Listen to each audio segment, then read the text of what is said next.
ата-бабаларымыздың сан ғасырлар бойы ұстанып келе жатқан дәстүрлі дінін жоққа шығарып, салтымыз бен ғұрпымызды мойындамау бұл жат ағымның жағымсыз әдеті болып есептеледі. Олар біздің салт дәстүрімізді бидғат деп таниды.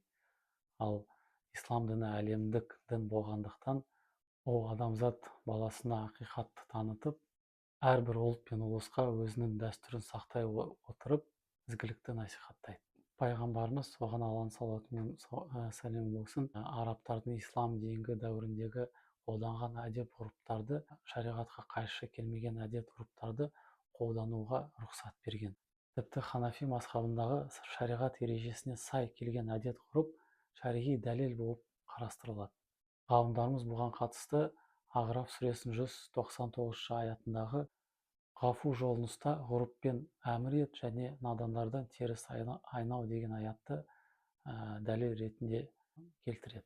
Бір күні Абу Суфияның әйелі Хинд Алла елшісіне келіп, Алланың елшісі, менің күйеуім Абу Суфиян өте сараң адам. Мен оның рұқсатын алмасам, ол маған және менің бала-шағама бізге жететіндей напақа бермейді деген.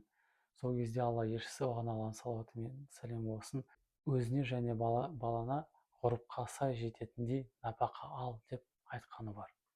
Енді осы хадиске қатысты имам ан-Науауи, Алла ол кісінің рахымына алсын, өзінің еңбегінде Шарх Сахих Муслимде шариғатта нақты айтылмаған мәселелерде салт дәстүрге сүйену керек екенін жазған.